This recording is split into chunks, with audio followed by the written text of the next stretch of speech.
Lord, my soul, oh my soul, worship His holy name. Sing like never before, oh my soul, worship Your holy name.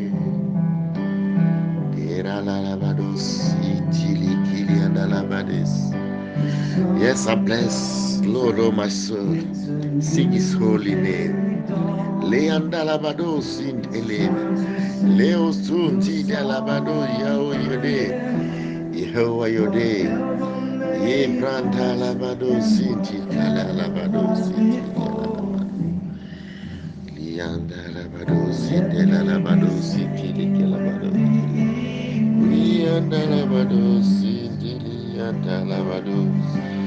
Oh, bless the Lord, my soul. Oh, my soul, worship His holy name. Could never before. Oh, my soul, worship Your holy name. Oui, bénis l'Éternel. Que mon âme bénisse l'Éternel. Que tout de moi loue l'Éternel, qu'il chante des chants de louange d'allégresse. Oui, ce matin, levons le voix pour bénir le nom de l'Éternel. Bénissons le saint nom de l'Éternel. Glorifions-le, chantons-le, élevons-le, magnifions-le, car lui seul en est digne et lui seul mérite toute louange, toute reconnaissance. Lui seul mérite toute adoration. Lui seul mérite toute reconnaissance. Que la gloire le soit donnée aujourd'hui et éternellement. Oui, que tout ce qui respire loue l'Éternel, que tout ce qui se meut sur cette terre, dans l'univers visible et invisible, glorifie et adore l'Éternel, car lui seul en est digne. Oui, que mon âme bénisse l'Éternel, que tout ce qui de moi respire loue l'Éternel, car c'est lui qui, dans la grandeur de son amour, a tout fait pour nous. Chaque matin, chaque jour, sa grâce se renouvelle pour nous.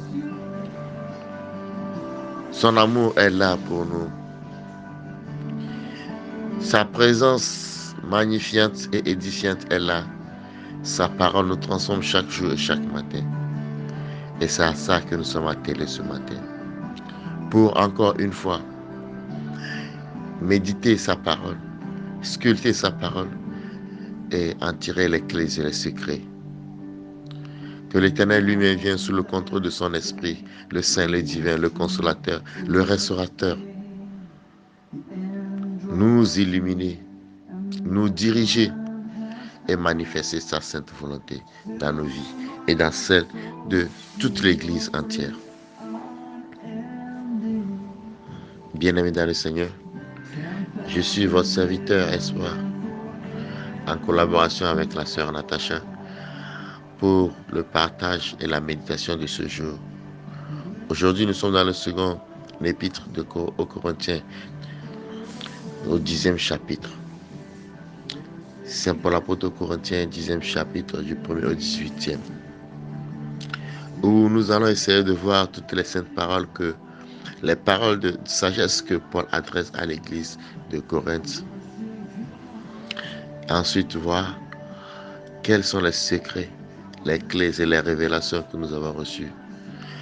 Et voir comment est-ce que nous pourrons les mettre en pratique vraiment pour qu'elles soient édifiantes, non seulement pour nous et notre corps, notre esprit à venir pour demain, mais aussi pour toute l'église entière. L'église aujourd'hui et l'église en devenir, la Jérusalem, la céleste. Bien-aimés dans le Seigneur, nous sommes bénis à chaque fois que nous sommes dans la présence de Dieu. Et moi, Paul, je vous prie par la douceur de la bonté du Christ, moi humble d'apparence, et quand je suis au milieu de vous, et plein d'hardiesse à votre égard quand je suis éloigné. Je vous prie lorsque je passerai présent de ne pas me forcer à recourir avec une assurance à cette hardiesse dont je ne me propose d'user contre quelques-uns qui nous regardent comme marchant selon la chair. Si nous marchons dans la chair, nous ne combattons pas selon la chair. Car les armes avec lesquelles nous combattons ne sont pas charnelles, mais elles sont puissantes par la vertu de Dieu pour renverser les forteresses. Nous renverserons les raisonnements de toute hauteur qui s'élèvent contre la connaissance de Dieu, qui nous amenons toute pensée captive à l'obéissance du Christ. Nous sommes prêts aussi à punir toute désobéissance lorsque votre obéissance sera complète.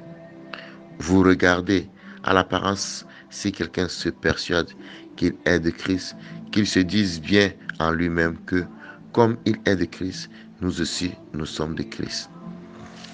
Oui, bien-aimés dans le Seigneur, Paul nous étale ici toutes les vertus de la puissance de la parole de Dieu, de la puissance de la vie chrétienne. Même si nous sommes amenés à vivre dans ce monde selon la chair, selon le monde, tous nos combats dont nous menons aujourd'hui ne sont pas de ce monde, car tout est déjà décidé dans les cieux avant de se manifester sur cette terre. Raison pour laquelle Paul dit que nous sommes selon la chair, mais nous ne combattons pas selon la chair.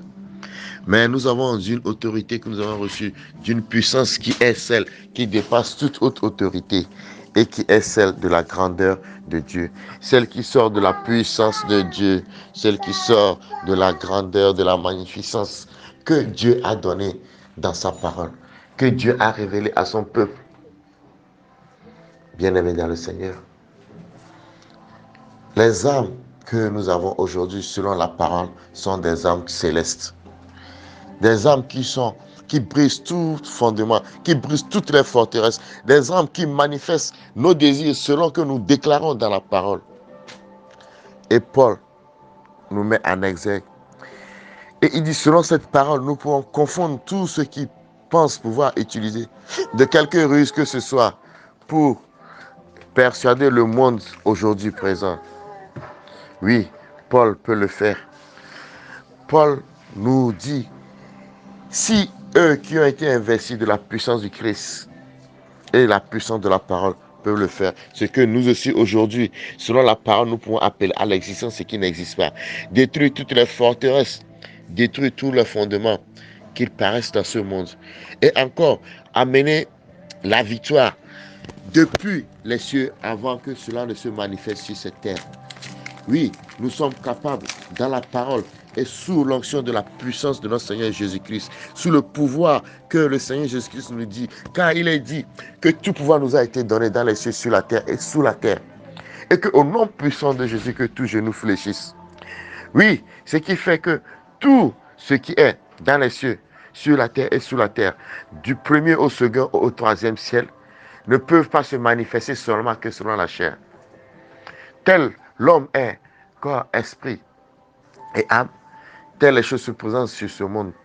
Et sur le jour de ce monde, nous devons déclarer selon la parole, nous devons déclarer selon le spirituel, afin que cela ne se manifeste sur cette terre. Et si nous prenons même la prière fervente de notre Père, c'est la volonté de Dieu qui se manifeste sur la terre comme elle a été déjà manifestée dans les cieux. Alors, par la puissance de la parole, nous sommes aguerris des armes puissantes, des armes qui ne sont pas arrêtables, des armes inarrêtables pour remporter toutes les victoires. Et toute victoire nous a été déjà donnée par le Seigneur Jésus-Christ. Il a remporté toutes les victoires pour nous, pour la gloire de son nom. Alors que celui qui parle de la sorte, car, que dit-on?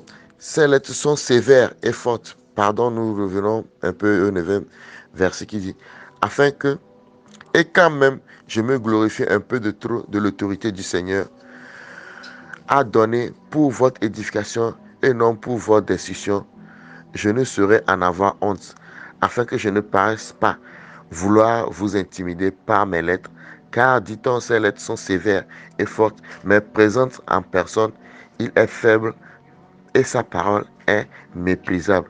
Que celui qui parle de la sorte considère que tel nous sommes en parole, dans nos lettres, étant absents, tel aussi nous sommes dans les actes, étant présents. Nous n'osons pas nous égaler ou nous comparer à quelques-uns de ceux qui se recommandent eux-mêmes, mais en se mesurant à leur propre mesure et en se comparant à eux-mêmes, ils manquent d'intelligence. Pour nous, nous ne voulons pas nous glorifier hors de toute mesure. Nous rendons au contraire pour mesure les limites du partage de Dieu nous a assignés, de manière à nous faire venir aussi jusqu'à vous. Nous ne dépassons point nos limites, comme si nous n'étions pas venus jusqu'à vous, car c'est bien jusqu'à vous que nous sommes arrivés avec l'évangile de Christ. Ce n'est pas hors de toute mesure, ce n'est pas des travaux d'autrui que nous nous glorifions, mais c'est avec l'espérance, si votre foi augmente, de grandir encore davantage parmi vous, selon les limites qui nous sont assignées, et d'annoncer l'évangile au-delà de chez vous, sans nous glorifier de ce qui a été fait dans les limites assignées à d'autres. Que celui qui se glorifie dans le Seigneur, car ce n'est pas celui qui se recommande lui-même qui est approuvé, mais celui que le Seigneur recommande. Bien-aimés, nous retiendrons que l'on ne peut rien par lui-même et que c'est le Seigneur qui peut toutes choses.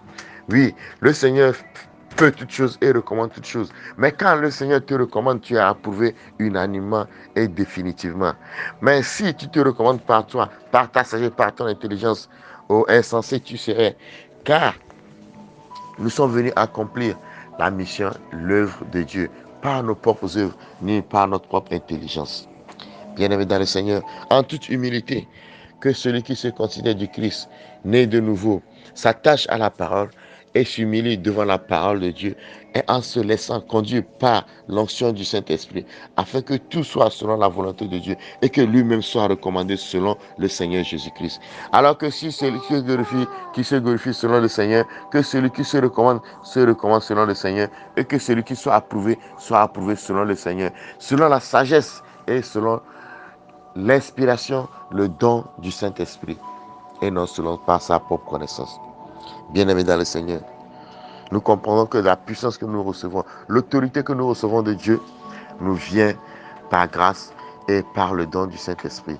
Alors, laissons-nous conduire, laissons-nous manifester, laissons-nous utiliser et guider sous l'onction du Saint-Esprit et manifestant toute autorité selon le Seigneur, tout amour selon le Seigneur, toute sagesse selon le Seigneur, et que rien ne vienne de nous-mêmes pour la gloire de son nom. Merci Papa, merci Père éternel pour cette parole. Seigneur, que cette parole nous transforme, qu'elle germe en nous, qu'elle porte des fruits, et où que nous soyons à l'image de notre Seigneur Jésus-Christ pour la gloire éternelle. Lui qui est Père, Fils et Saint-Esprit. Amen. Amen. Amen.